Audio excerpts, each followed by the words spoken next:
जय निषाद राज दोस्तों, मैं अधिवक्ता मजीद साहनी, जिला सचिव निषाद पार्टी, जनपद मऊ, आज लाइव के माध्यम से अपने पिछले दिनों के अनुभव आप लोगों से साझा करना चाहता हूं। साथियों, अभी जल्द ही उत्तर प्रदेश की एक उभरती राजनीतिक शक्ति निषाद पार्टी का शिक्षण प्रशिक्षण कार्यक्रम संपन्न हुआ है और इसमें 75 जिले के सभी यशस्वी कार्यकर्तागण आए थे और शिक्षण प्रशिक्षण का कार्यक्रम 3 दिनों तक चला। मैं कुछ स्वास्थ्य कारणों के कारण कार्यक्रम जल्द ही छोड़कर मुझे आना पड़ा। साथियों, एक बात तो तय है कि उत्तर प्रदेश की राजनीति में भूचाल आने वाला है और बड़ा ही व्यापक परिवर्तन देखने को मिलेगा, क्योंकि अब जो निषाद समाज वर्षों से सोया हुआ था वो अब जाग चुका है। अपने हक अधिकार के प्रति सचेत है। शिवनाथ निषाद जी जुड़ गए हैं। जय निषाद राज आपको। अनिल कश्यप जी, आपको भी जय निषाद राज। मित्रों, निश्चित रूप से निषाद अपने हक की लड़ाई के लिए कमर कस चुका है और बहुत जल्द आने वाले चुनाव में इसका परिणाम भी देखने को मिलेगा। और यह जो क्षेत्रीय पार्टियां हैं सपा बसपा, ये ऐसा लगता है कि बहुत पीछे छूट जाएंगी निषाद पार्टी से, क्योंकि निषाद पार्टी के जो कार्यकर्ता हैं वो इतने जागरूक हैं, इतने ऊर्जावान हैं, इतनी शक्ति के साथ इस चुनाव में उतर रहे हैं, हर गांव का दौरा कर रहे हैं और अपने जनाधार को इतना मजबूत कर चुके हैं कि अब निश्चित रूप से सत्ता में इनकी भागीदारी तय होने वाली है। और निषाद समाज का सबसे बड़ा मुद्दा तो अनुसूचित जाति का आरक्षण ही है, ताकि समाज के साथ न्याय हो सके और इस समाज के साथ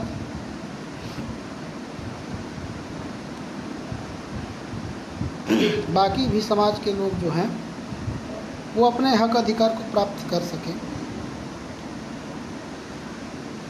दोस्तों, निषाद समाज को अब महामना डॉक्टर संजय कुमार निषाद जी के रूप में एक ऐसा योद्धा मिल चुका है जो हर जंग जीतने के लिए, लड़ने के लिए और निषाद समाज के साथ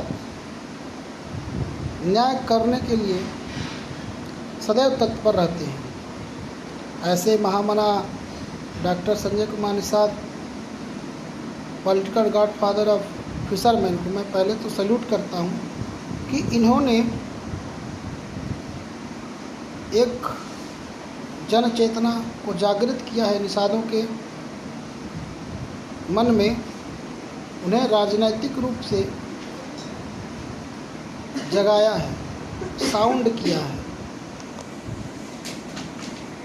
आज जो समाज नदी छोड़ करके कभी विद्यालय का मुंह नहीं देख पाता था, वो राजनीति के नए आयाम गढ़ रहा है और आगे जिसका वो हकदार है उसे निश्चित रूप से पाने वाला है। एक समय हुआ करता था, आर्यों के भारत आगमन से पूर्व कि संपूर्ण राष्ट्र पर निषादों का शासन था और यह भारत, जो आज भारत के नाम से जाना जाता है, निषाद राष्ट्र कहलाता था। बाद में आर्यों के हिंदू कुश से आगमन के पश्चात स्थितियाँ परिवर्तित हुई और सत्ता जाने के साथ ही निषादों का पतन होता रहा। अब उस सामाजिक, आर्थिक और राजनीतिक पतन को पीछे छोड़ते हुए निषाद समाज अपने नेता के साथ बहुत तेज़ी के साथ आगे बढ़ रहा है। शिक्षा में और राजनीति में निश्चित रूप से इस समाज को एक उज्जवल भविष्य मिलेगा। निषाद पार्टी के बैनर तले ऐसा मेरा पूर्ण विश्वास है और ऐसा हर समाज के हर व्यक्ति का संकल्प भी है कि हनुमान जी की तरह जो अपना सामर्थ्य भूल चुका था समाज, उस सामर्थ्य को याद करे, युग परिवर्तन करे और राजनीतिक शक्ति के साथ ही सामाजिक संगठन और ऊर्जा को जागृत करे, जगाए और एकजुट होकर लोग बिना भ्रम में पड़े निषाद पार्टी का झंडा उठाएं और समाज के साथ जो अन्याय होता आ रहा है उसके खिलाफ लड़ें। अभी बड़ा ही एक महत्वपूर्ण घटना घटी है।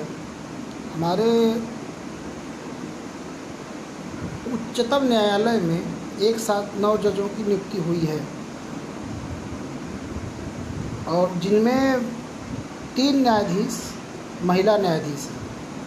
तो महिला सशक्तिकरण के लिहाज से तो यह बहुत ही बेहतरीन घटना है कि 3 न्यायाधीश सुप्रीम कोर्ट की महिला न्यायाधीश बनी हैं और महिला सशक्तिकरण वास्तव में यही है कि जब तक भारत के मुख्य पदों पर, चाहे प्रधानमंत्री का पद हो, मुख्य न्यायाधीश का पद हो या राष्ट्रपति का पद हो, महिलाएं न बैठी हों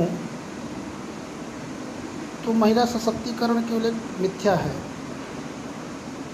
और निश्चित रूप से सीएम के साथ एक डिप्टी सीएम, पीएम के साथ एक डिप्टी पीएम का पोस्ट होना चाहिए महिलाओं के लिए, ताकि राजनीतिक शक्ति और राजनीतिक भागीदारी महिलाओं के साथ हो। और काफ़ी परिवर्तन समाज में आ रहा है। लैंगिक और सामाजिक न्याय की ओर राष्ट्र मुखर है। आशीष राणा जी लाइव हैं। बहुत बहुत धन्यवाद राणा जी, आप के समाज की बहुत ज़रूरत है निषाद पार्टी को। आप लोग थल क्षत्रिय हैं और निषाद पार्टी के योद्धा जल क्षत्रिय हैं और इस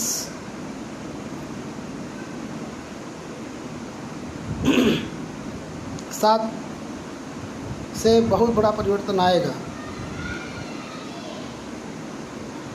मित्रों, हमारी लड़ाई कोई फर्जी एजेंडे वाली नहीं है। हमारी लड़ाई सामाजिक न्याय की है। शोषितों, निर्बलों, पिछड़ों, दलितों के साथ निषाद पार्टी खड़ी है और उनके हक अधिकार की बात हमेशा करती रहेगी।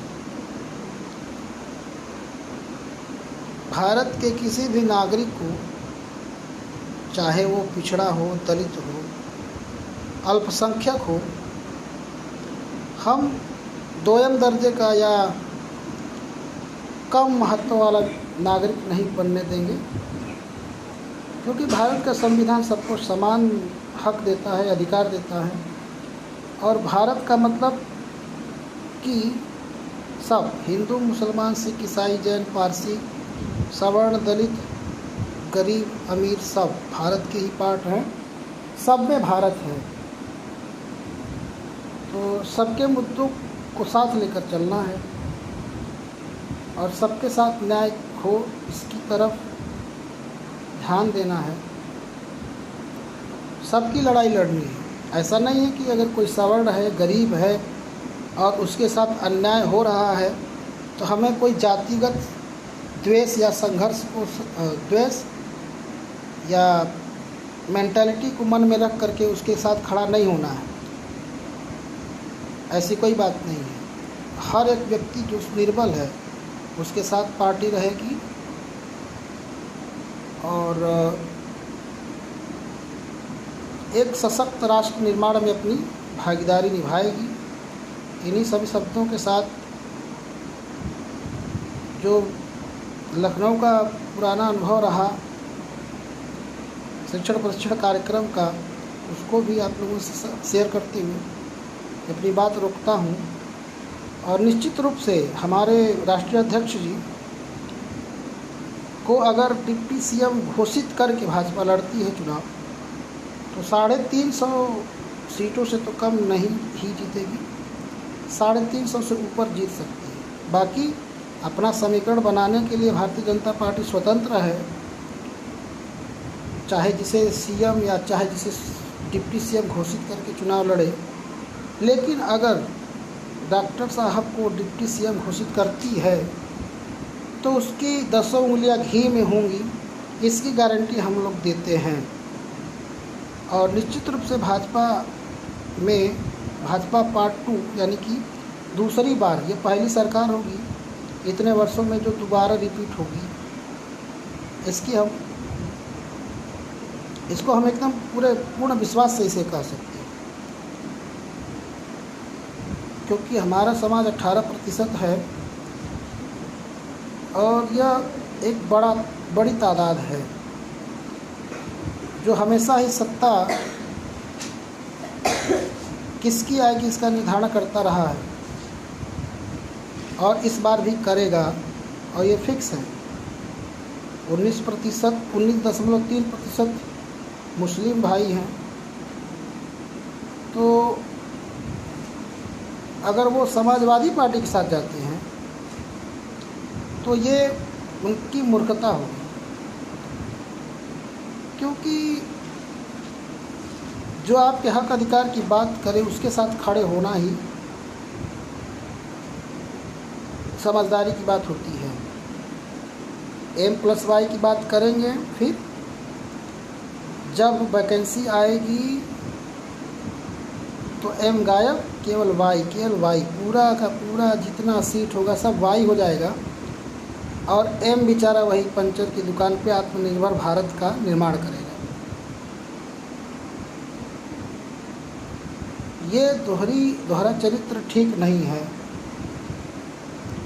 हर तबके के साथ न्याय होना चाहिए, हर वर्ग के साथ न्याय होना चाहिए। नौकरियों की व्यवस्था हर समाज के लिए है और सबको बिना किसी भेदभाव के अपने योग्यता के आधार पर नौकरी में जाने का हक है। कापी बदल देते हैं लोग जब सरकार में आते हैं और जांच होती है तो कापियां जला देते हैं। ये सब चीज़ें अब बहुत पीछे छूट जानी चाहिए और एक निष्पक्ष परीक्षा प्रणाली जो अभी कुछ हद तक हुई है, पूरी तरीके से सफाई हो चुकी है। नकल या भ्रष्टाचार किया है तो नहीं कह सकते, या पेपर आउट नहीं हो रहा है ऐसा भी नहीं कह सकते, लेकिन कुछ सुधार हुआ है यह कह सकते हैं। तो ऐसी व्यवस्था हो, न कि इंटरव्यू में 8 लाख 12 लाख जैसी बोलियां समाजवादी पार्टी की सरकार में लगती थी। वो थोड़ा भयावह स्थिति थी और दंगों का भी बड़ा लंबा इतिहास रहता था। अभी भी